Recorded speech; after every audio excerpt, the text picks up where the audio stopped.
guys, it's Alex from Andertons Drum Department once again. We're here with Craig Blundell. We're going to take a look at this really powerful percussion pad called the SPD-30 from Roland. Craig, what can you tell us about it? Thank you. Hi guys, good to see you again. This is the SPD-30 or Octapad as it's commonly known. Basically 50 kits, fully editable, just like using V-Drums technology. We can tune, we can add muffling, etc. But the big deal for me personally as a loop station, I don't know if you've seen the performance yet, but you can layer loops and just do a whole DJ set with it if you wanted to. Now, what I've got it plugged into is got an extra kick for the dual kick drums, and we've got hi-hat control, because the hi-hat's normally here. We can open and close the hi-hat. We can play a snare if you wanted to, and a ride cymbal and a hi-hat. So you've got some external parameter or triggering possibilities, and we'll talk about how to use it with acoustic drums later on, basically. So kit-wise, dead simple. I can go left or right to find my kits and audition my sounds I like. We also have various different types of effects as well. So once again, we were talking about on these videos how to create your own identity. Exactly the same. Exactly. I can save all my sounds to USB key, and so all my settings are there, good to go, ready for the gig, basically. So Craig, how do you go about using the Octopad? Well, personally, I don't do a lot of live stuff with it. It's mainly in my studio. I know some guys that are using it in the West End, so obviously it's quite a small footprint, so you can dial up a whole host of timps or drum kits if you wanted to, and sit down and play it. Whatever you pretty much want to do percussion-wise, it's got it covered. I use mine in the studio at home for programming. So coming up with beats, because a lot of the time when I'm programming ideas on my mouse and stuff, it tends to go down a very it goes on a very clinical approach. Whereas Octopads, you can play it. You can pretty much play it, and if you make a mistake, because it has an amazing quantizing element to it, you can come up with some really cool stuff. So for example, if I press standby, I can go 2 or 4 or 8 or 16 bars. We'll go for 2 bars. I press click, and you can select your kit. And when you do select your kit, you can go into audition mode, which is play, or you can go into record mode. So let's say, for example, I know what sounds I kind of want. I want to put some bongos and congas down. So I'm just going to press it here. And there's my loop. And the click disappears. The click goes, and then you can see on the screen my parts there. I can add. And that's a continuous loop. That's a continuous loop, and I can stop it with play and record, or I can get a little boss pedal and stop and start and stop. So on the kit, I can trigger my loops, which is pretty cool. Now that's one part. I can put a further 2 parts down if I wanted to, and you can then start to form a DJ set, because as you're going along, you can press erase and hit the pad you want to erase. So start to build up some ideas. But we're talking about studio use, and if I'm looking at programming stuff in the studio, I'll just do something pretty random. So I'll press again, same thing, 2-bar loop, click, take tempo up. Now here we have quantizing, so it's at 16th notes. I can change it into triplets. So if I'm going to play 16th notes, I'm going to play exactly what I've just played.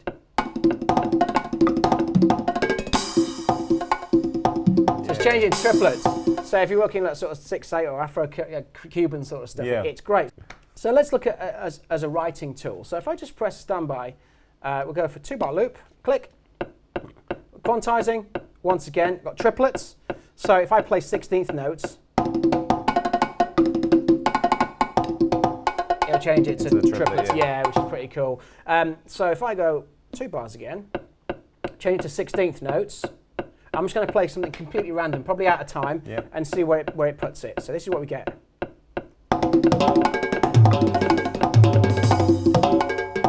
It's banging time. Yeah, cool. So then we can think, right, something else.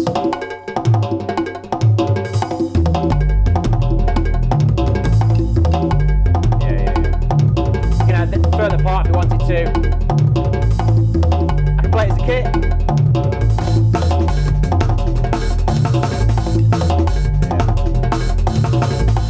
I can also add effects to it. So let's say, for example, here I'll discard that phrase. If I go to my kit number 30, which I know here is SH101, I'm just going to press menu, and I'm going to go to effects and press enter.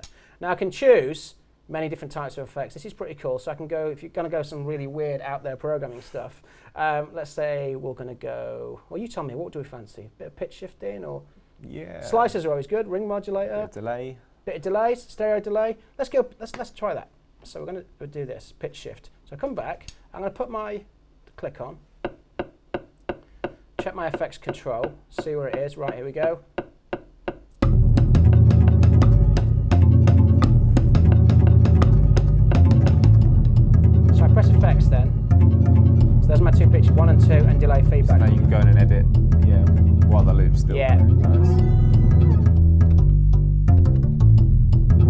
real time.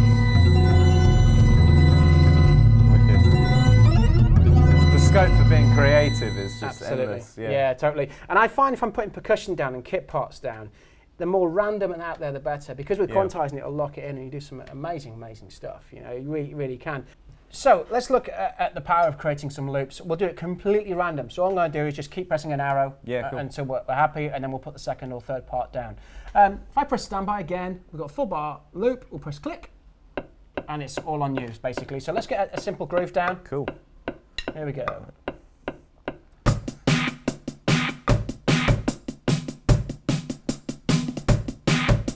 Good. Good, so over the top of this particular one, we're on Astrobot, we've got some really weird bass stuff up here, so if you want to do that, you can do. Or we can use the other pads. At any time, I can erase any of the pads as well. Let's go for it. Cool.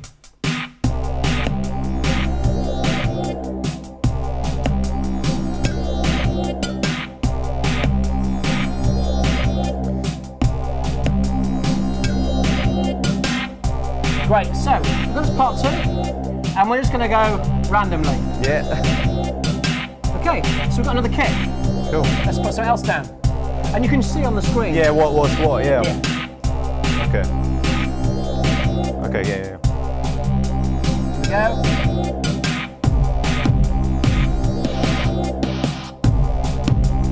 Cool.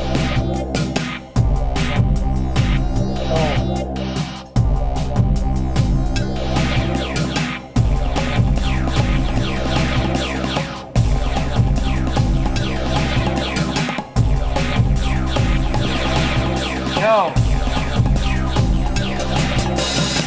So let's look at a bit of effects control. You've got distortion on that tip.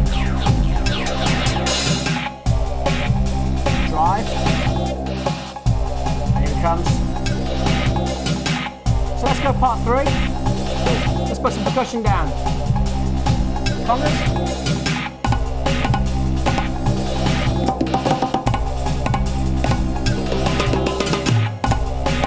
All right, yeah, because it's 2 bar. So if you want to erase that. Yeah, I can press erase. So on the screen it's erasing it. And you're in record mode, so you can just carry on. Cool. Go for it.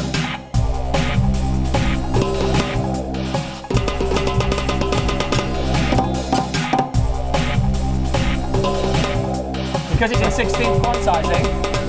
Right, okay. So if I press erase again,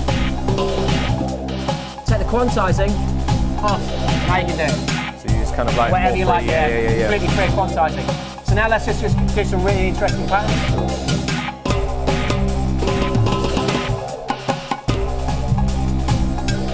Here it comes. Okay.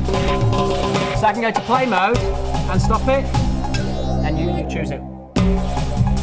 It'll keep going. So if you want to play over it and just kind of improvise without recording, you're going to play mode. Just going to play, yeah. Yeah, so it's a great practice tool as well. Once again, if I want to take the tempo up a little bit, so we'll go to 180. You just hit, as soon as you hit a pad, it's going to start again. Okay. And if you want to go back to like another kit setting? So I go to part 2, I'd erase it, start again basically. Yeah. So what I then do, if I think I really like that loop, I just literally put my USB key in, export it to USB, put it into my Mac or PC, and then I've got my loop, copy paste, and then external effects on your whatever DAW you're using. You can create some really, really impressive stuff, and that's how I write most of my kind of backing tracks for drum stuff, because it is so random. Yeah. That's what I love about it, is the fact that any idea, you know, your mum, your son can hit it and just do some crazy stuff tempo-wise, but because of the quantizing element, it really does give you a lot of power. Yeah, absolutely. So let's look at acoustics, and let's look at some triggers with acoustics and see where we can go from there. Great. Okay, so now we're combining electronics and acoustic drums. A bit more of a complex setup, as you can see. Craig, tell us what you've done. Okay, so we have a snare trigger, straightforward snare trigger that we just basically plug in. Yep. Now I've taken the external from the snare and kick, and I put one down here on the bass drum. And the idea with this basically is, obviously drummers playing straightforward acoustic setup. I've kept it fairly minimal, so we've got kick, snare and hats. All mic'd up, so you're getting the aggression and the power of an acoustic instrument straight back of you, which is great. But you're also layering the sound of the Octopad. Now this could be SPD-30, it could be TD11, TD15, it could be anything. Then we can think, right, let's change the sound of the snare. So this is it with the volume down. We've obviously got a straightforward snare drum, snare, hi-hat, bass drum. Now I'll turn the volume up, and then also bass drum wise, it's playing the bass drum off the preset. So if I'm playing the rim,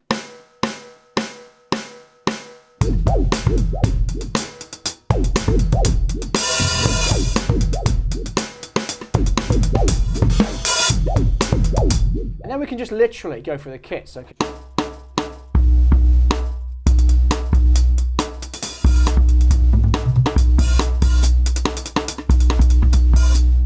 it really has a kind of cool dynamic, and obviously they do triggers for toms. So you can, if you have a 5-piece kit, you can trigger it all up and do some really out there stuff, basically. And so I can basically go to tabla, Afro beats, hang phone, fate. Cuban kit's pretty cool.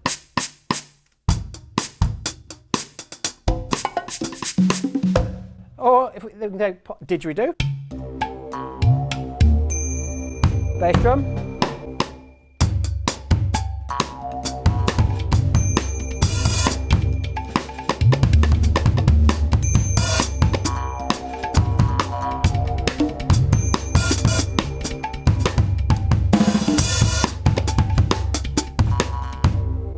So obviously we can create some really big fat sounds, but it also acts still as the same loop station. So we can play our grooves over it. For example, if I press standby again, go for my 4-bar loop, which we covered earlier.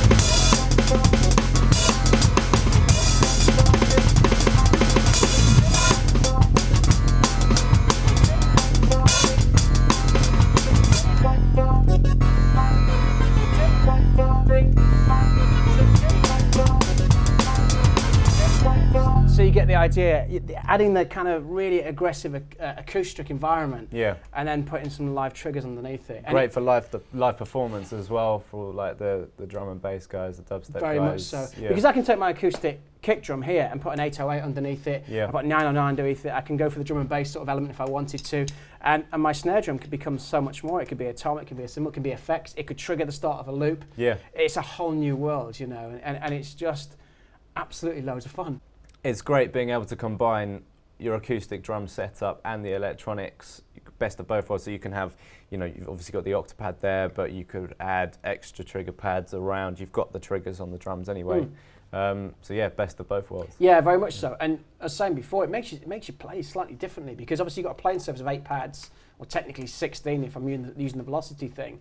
So if I'm just spending most of the time on kick, snare, hats, the right hand or left hand can come up with bass lines or percussion lines, which are really interesting, and it's only going to be a good thing, you know. So you get to your acoustic kit and you're trying out all these new interesting coordination ideas, and you're constantly composing, and like we've talked about in all the other videos, it puts a smile on your face. You know, it's like, this is really cool. You know, and then record it.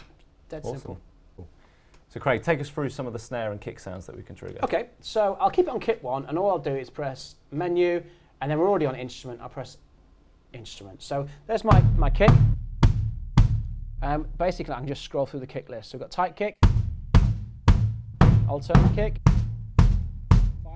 birch, deep, 20, vintage kick if you want vintage kick, hard, meat kick, and this is quite cool. So we'll go a hybrid kick. So we'll stay on the hybrid kick, and we'll stay, so we stay on that page. I'll go to my snare, so it's a 909 snare.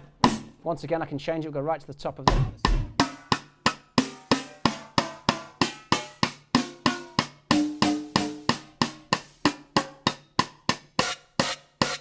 That works quite nice. That's a New Jack snare, so you get this.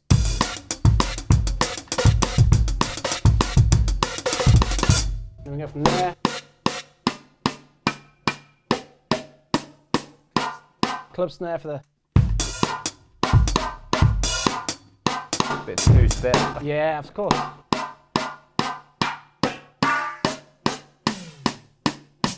And you get the classic 808s and 909s. Yeah.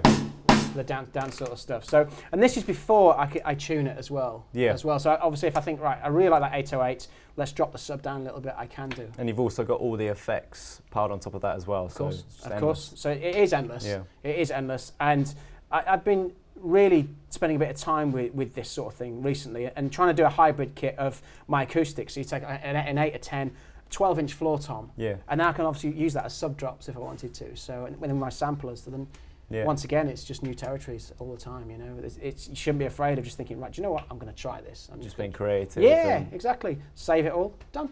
Bang. Okay, so that's the Octopad combined with some triggers and acoustic drums.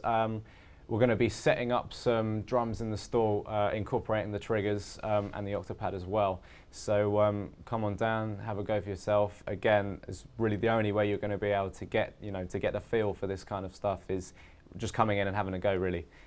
Great fun. So yeah, thanks to Craig as well for coming down again. Any more information you can find Andertons.co.uk. If you've got any questions that you want to ask, you can hit up the comment box below. Other than that, yeah, cheers.